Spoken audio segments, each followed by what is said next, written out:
Hello everyone, मैं Lavkush Upadhyay biology faculty at Dakshina स्वागत करता हूं आप सभी का दक्षिणा ई लर्निंग प्लेटफॉर्म पे।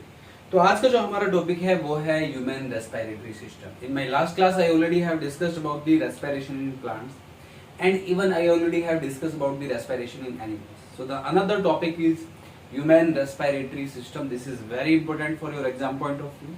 तो यहाँ पे ह्यूमन रेस्पिरेटरी सिस्टम की हम बात करते हैं। जैसे कि आपको पता है ह्यूमन बीइंग के पास डाइजेस्टिव सिस्टम होता है फॉर डाइजेशन, इसी तरीके से for respiration we have respiratory system. हमारे पास रेस्पिरेटरी सिस्टम होता है। तो ह्यूमन रेस्पिरेटरी सिस्टम की हम बात करते हैं। ध्यान दीजिए। तो my another topic is human respiratory system. देखिए, प्लीज लिसन केयरफुली। अगर ह्यूमन रेस्पिरेटरी सिस्टम की बात करें तो ह्यूमन रेस्पिरेटरी सिस्टम को आप कहां से स्टार्ट करते हैं? You know human respiratory system में आप पैसेज ऑफ एयर को भी लेते हैं, इवन जहां पे exchange of air take place करता है उसको भी कंसिडर करते हैं। तो पैसेज ऑफ एयर की अगर हम बात करें तो हम स्टार्ट करते हैं नोस्ट्रल से। तो फर्स्ट ऑफ ऑल हमारा जो पहला ऑर्गन होता है रेस्पिरेटरी सिस्टम का वो one pair nostrils. You can see one pair nostrils, right. तो सबसे पहले मैं बात करता हूं नोस्ट्रल की। तो यहां पे one pair nostrils are there. Nostrils का जो काम होता है allow the entry of air, allow the entry of air. Air की एंट्री को अलाउ करता है nostril, right. One pair nostrils होते हैं, one pair opening of nostrils are there and ये एयर की एंट्री को अलाउ करते हैं। एंड यहाँ पे नोस्ट्रिल्स के बाद जो अनदर रीजन आता है वो आता है nasal cavity. Another region is nasal cavity. आपके नेजल कैविटी में, आपके नोस्ट्रिल्स में फाइन हेयर प्रोजेक्शंस भी होते हैं। इन फाइन हेयर प्रोजेक्शंस का काम क्या होता है? एयर को फिल्टर करने का काम करता है। आपके नाक में, आपकी नोस्ट्रिल्स में, नेजल कैविटी के अंदर फाइन हेयर प्रोसेस होते हैं जो कि एयर को फिल्ट्रेशन का काम करते हैं। तो उसके बाद जो एयर पास होती है सबसे पहले नोस्ट्रिल्स में, नोस्ट्रिल्स के बाद नेजल कैविटी में। This is nasal cavity. Nasal cavity का क्या रोल होता है ये आपको जानना है। Nasal cavity, right. Nasal cavity में यहां पे, राइट, यहां पे जो टेक प्लेस करता है filtration and moistening of air. Air को मॉइस्ट करने का काम करती है ये रीजन, और एयर को फिल्टर करने का भी ये काम करता है। नेजल कैविटी जो है उसके बाद ओपन होती है फेरिंग्स रीजन में। कौन से रीजन में? फेरिंग्स रीजन में। Another region is pharynx. Pharynx के बारे में मैंने आपको डाइजेशन में भी बताया था, digestive system of human beings, इसमें भी मैंने फेरिंग्स के बारे में डिस्कस किया था। फेरिंग्स का क्या रोल होता है ये आप जान लीजिए। फेरिंग्स जो है, अगर मैं फेरिंग्स की बात करूं, फेरिंग्स का जो प्राइमरी रोल है वो क्या है? फेरिंग्स जो है ये common passage for food and air है। तो ये भी एयर का एक पैसेज है, इसके अलावा ये कुछ नहीं है। Only provide the passage of air and this is also the passage for food. तो this is common passage for food and air. Common passage for food and air. Food and air के लिए ये common passage का काम करता है। तो यहाँ पे नोस्ट्रिल समझना जरूरी है। One pair nostrils you have, right.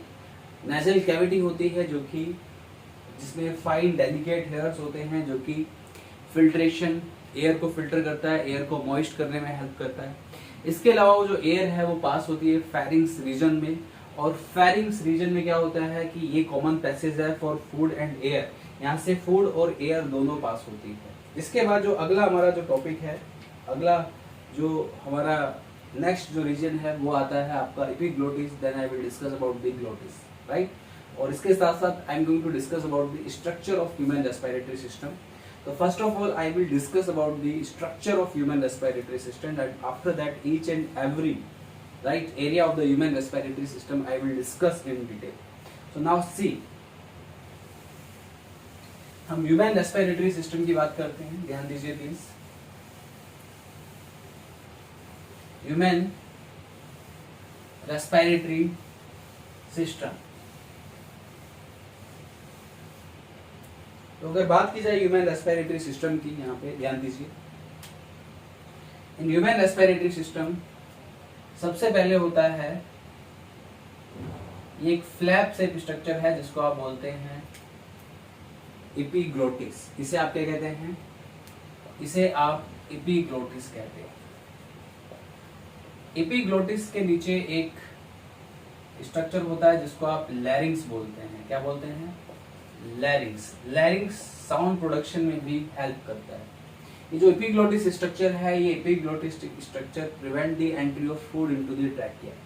Trachea में फूड की एंट्री को रोकने का काम करता है, राइट। एपिग्लोटिस के नीचे लैरिंग्स होता है।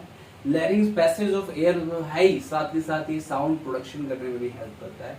लैरिंग्स के बाद जो अगला रीजन है वो है ट्रैकिया।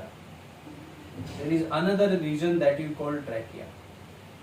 ट्रैकिया है ये, this is also be known as food pipe. This is called trachea और फूड पाइप। इस ट्रैकिया में आप ये लाइनिंग देख रहे हैं, ये सी शेप कार्टिलेजनस रिंग होती है। कार्टिलेजनस रिंग्स इनको आप कहते हैं। Is that clear? बात समझ में आ रही? ट्रैकिया आगे जाके दो ब्रांच में डिवाइड हो जाता है जिनको आप ब्रोंकी कहते हैं। सिंगुलर इज ब्रोंकस और दोनों को ब्रोंकी कहेंगे, राइट। ब्रोंकी जो एंटर करते हैं वो लंग्स में एंटर करते हैं। This is the lungs.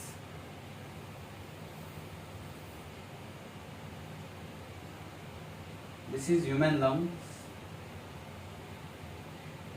जो हमारा लेफ्ट लंग होता है as compare to right lung, वो स्लाइटली नैरो होता है क्योंकि यहाँ पे कुछ स्पेस में हार्ट ऑक्युपाई होता है।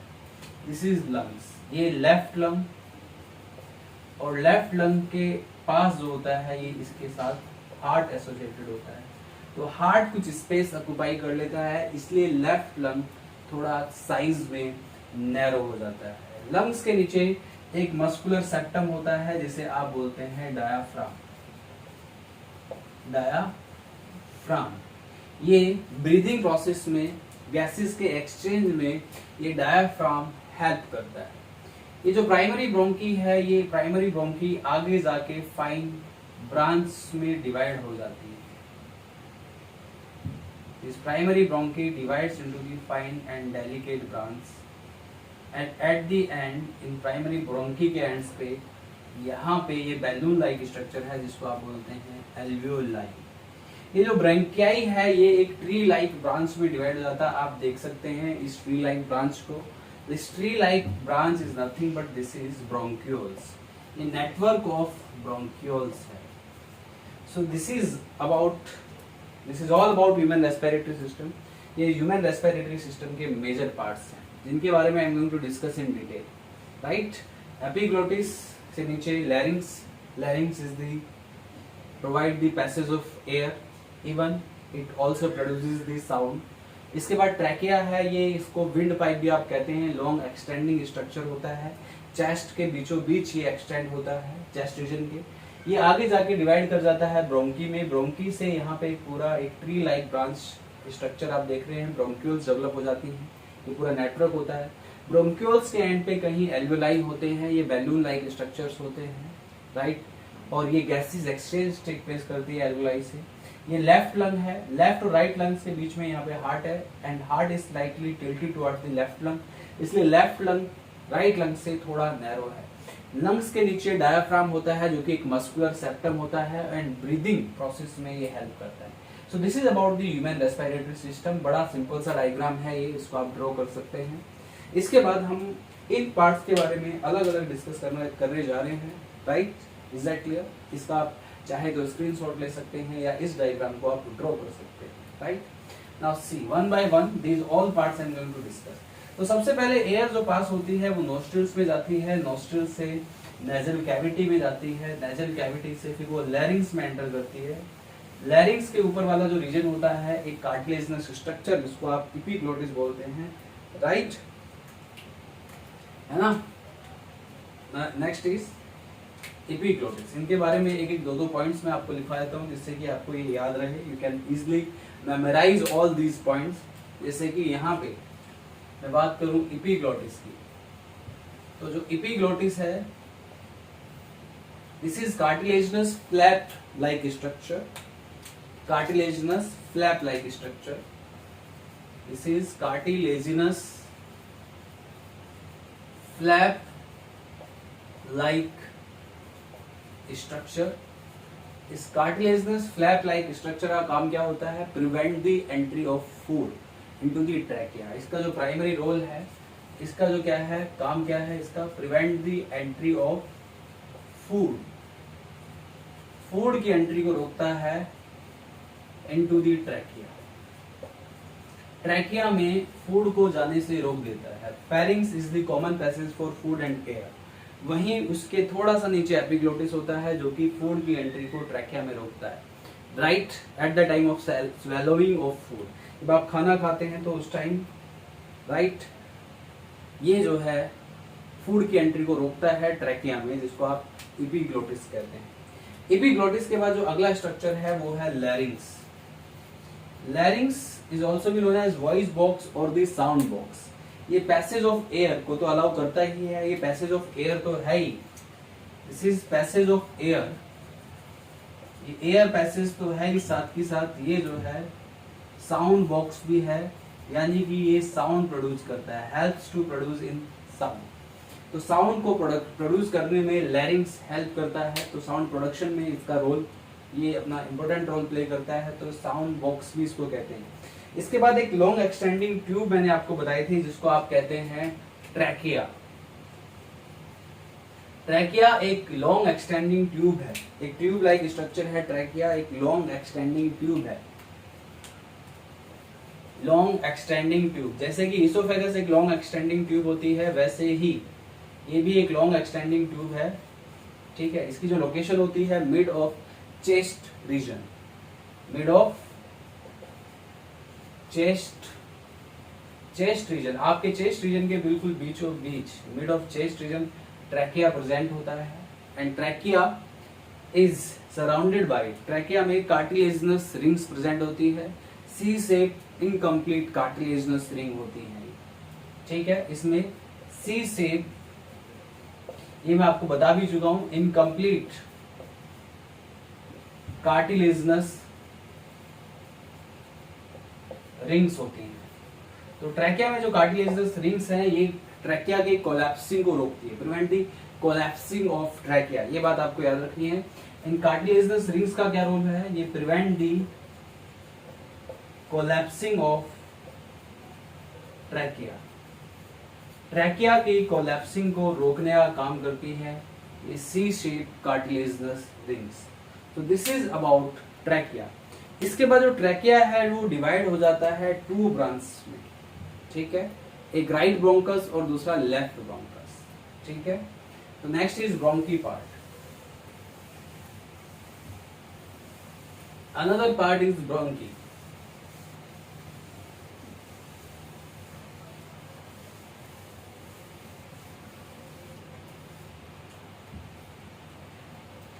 Another part is bronchi. So trachea divides into bronchi. Trachea divides into bronchi. एक होता है लेफ्ट ब्रोंकस, दूसरा होता है राइट ब्रोंकस। इन दो ब्रोंकीज में डिवाइड हो जाता है ट्रैकिया, और ये ब्रोंकी जो है पैसेज ऑफ एयर है। इनमें भी ट्रैकिया की तरह कार्टिलेजिनस रिंग्स प्रेजेंट होती है इन ब्रोंकाई में। इनको आप ब्रोंकियाई या ब्रोंकी भी कह सकते हैं। इसके बाद जो अगला स्ट्रक्चर है वो है bronchioles. Another structure is bronchioles की मैं बात कर रहा हूं। तो जो ब्रोंक्यूल्स है, this is the network of bronchi. Bronchi आगे जाके एक नेटवर्क बना लेती है, ट्री लाइक नेटवर्क, राइट, उसमें डिवाइड हो जाती है, जिनको आप ब्रोंक्यूल्स कहते हैं। तो bronchi divided into tree like network. इस ट्री लाइक नेटवर्क को आप क्या कहते हैं? ब्रोंक्यूल, जो कि मैं आपको बता चुका हूं। एट द एंड ये जो ब्रोंक्यूल्स हैं ये ends into the another structure जिसको आप एल्वियोलाई कहते हैं, जिसको आप क्या कहते हैं, एल्वियोलाई। तो एल्वियोलाई के बारे में बात कर लेते हैं हम। एल्वियोलाई की अगर हम बात करें तो एल्वियोलाई एक बैलून लाइक स्ट्रक्चर है। This is the balloon like structure. Bronchioles जो होती हैं वो एल्वियोलाई में टर्मिनेट हो जाती हैं, राइट। ब्रोंक्यूल्स